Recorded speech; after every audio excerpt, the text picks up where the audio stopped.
Graça e paz. O tema do estudo de hoje é perdoar versus ressentimento.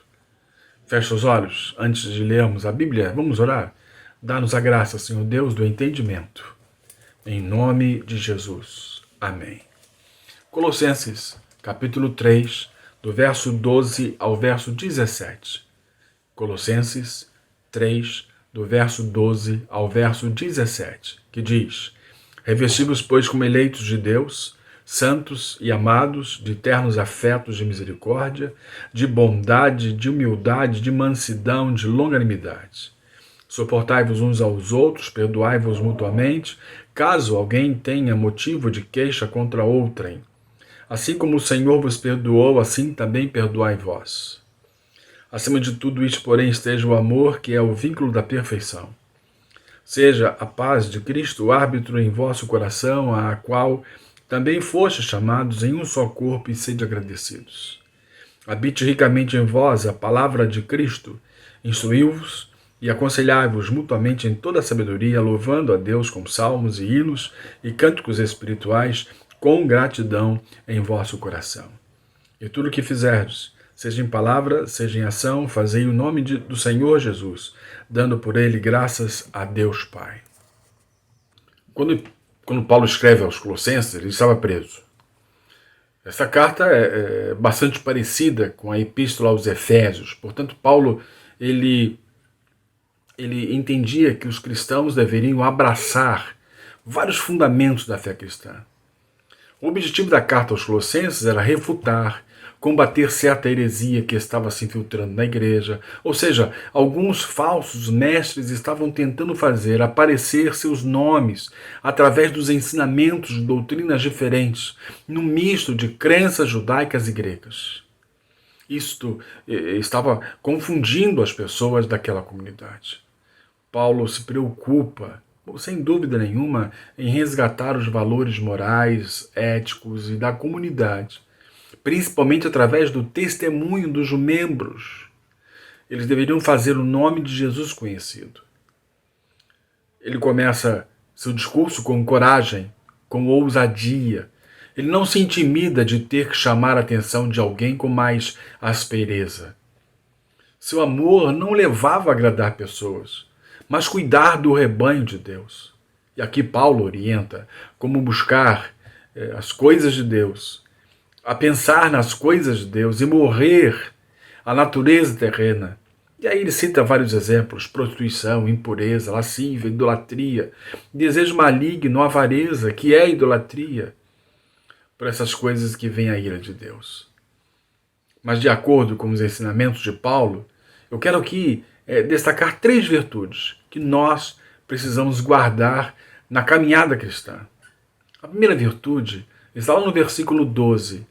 Diz assim: Revesti-vos, pois, como eleitos de Deus, santos e amados, de ternos afetos de misericórdia, de bondade, de humildade, de mansidão, de longanimidade. Revestir nada mais é que vestir-se de novo.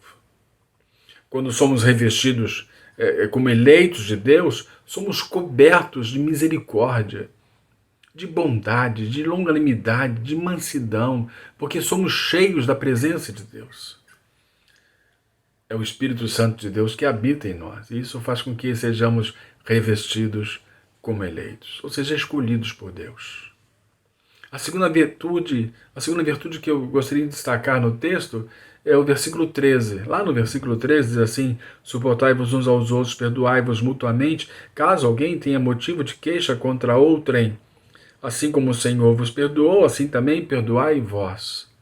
Suportar. Suportar quer dizer sustentar, carregar. E Paulo afirma: sustente uns aos outros. Ele diz também: perdoai-vos aos outros, caso alguém tenha motivo de queixa contra você. Por último, há uma terceira virtude, está no versículo 14, que diz: acima de tudo isso, porém, esteja o amor, que é o vínculo da perfeição. Amor. Como se banalizou e se banaliza essa palavra nos nossos dias. E aqui Paulo não teve medo de recomendar essas virtudes à igreja de Colossenses, porque ele amava aquela comunidade. Ele insiste: revesti-vos como eleitos de Deus, suportai-vos aos outros uns. Mas Paulo vai dizer também, porém, acima de tudo isso, esteja o amor, que é o vínculo da perfeição. O amor é a base de tudo, ou seja, da igreja, da família, da amizade, dos relacionamentos. Lá na primeira carta de Paulo aos Coríntios, ele vai dizer que o amor é maior de todos os dons. Seremos nada sem amor. E ele diz que o amor existe, e aonde o amor existe, reina a paz. Então, perdão e ressentimento são duas expressões que nós devemos conhecer bem e precisamos conhecer. Vamos falar um pouco sobre elas? Primeiro nós vamos falar sobre ressentimento. A pergunta que me fizeram, né, e eu sou grato a Deus por essa oportunidade, foi: quem deve pedir perdão ao irmão, o que magoou ou o que se sentiu magoado? Ou os dois? A minha resposta, talvez ela não agrade a todos, mas é a minha resposta. É o meu entendimento. Não sei se o ofendido pedir perdão ao ofensor é proibido pela Bíblia, mas lhe garanto que esta posição não faz o menor sentido. É a maior loucura, é a maior insensatez que alguém já quis lhe ensinar como doutrina. Você tem algum exemplo desse estranho comportamento? O ofendido pedir perdão ao ofensor entre Gênesis capítulo 1, verso 1, até Apocalipse capítulo 22, verso 21. Você conhece o significado de pedir perdão? Pedir perdão é consequência de eu ter reconhecido que pequei. Se eu não tenho consciência de que pequei, como vou pedir perdão ao meu irmão? Porventura é pecado, é meu pecado, se ele me odeia, sem eu lhe ter dado razão alguma? Será que Jesus diria para Judas: Judas, perdoe-me, porque de algum modo, mesmo sem eu ter pecado em nada, sou culpado de lhe ter despertado ódio?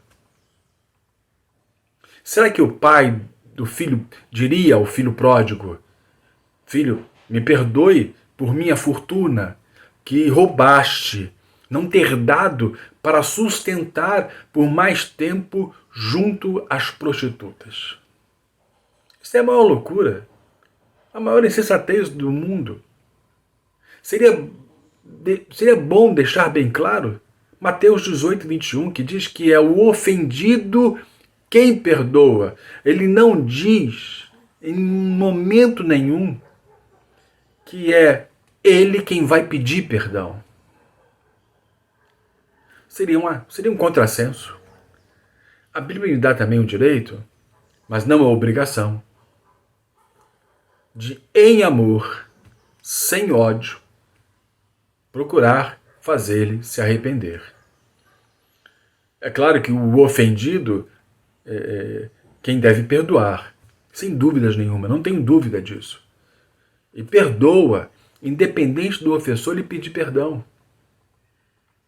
Você não precisa conviver, estar dentro da sua casa, almoçar junto. O perdão não é isso. O perdão é aqui, coração. Vamos ver alguns versículos bíblicos. Diz assim, lá em Marcos 11, 25, diz assim: e quando estiverdes orando, perdoai, se tendes alguma coisa contra alguém, para que o vosso Pai, que está nos céus, vos perdoe as vossas ofensas. Ele não está dizendo aqui, vai lá, ele te ofendeu, vai lá pedir perdão para ele. Ele não diz isso. Ele diz para você perdoar ele. Lucas 11, 14, Lucas 11, verso 4, ele diz assim: e perdoa-nos os nossos pecados, pois também nós perdoamos a qualquer que nos deve, e não nos conduzas em tentação, mas livra-nos do mal. Eu tenho que perdoar. E o perdão nasce no meu coração por intermédio da oração. perdoar quem me faz mal, perdoar quem quer me destruir, perdoar aquele que quer ver a minha morte, perdoar aquele que tem um ódio tremendo. Perdoe, ore por ele, ore por ela. Mas há uma segunda pergunta que me fizeram, eu achei extremamente interessante. Como saber se eu magoei o meu irmão? Em algum momento, por qualquer motivo, podemos sem razão nenhuma magoar alguém. É claro, podemos sim. Querendo ou não, acabamos por ferir uma pessoa e atingir profundamente seus sentimentos. Como causadores do problema, talvez não tenhamos a real noção daquilo que fizemos. Entendemos que não fizemos nada demais ou não falamos nada demais. Mas se eu começo a me questionar e a me perguntar, será que eu magoei a pessoa? É porque talvez você tenha, de fato, magoado essa pessoa. E se você magoou essa pessoa e sente o desejo de procurar ela para pedir perdão, eu não vejo nada demais. Há uma terceira pergunta, também interessante. Eu louvo a Deus por essa oportunidade. Deus já conhece o nosso coração, que já perdoou ou que já se arrependeu? Sim, conhece.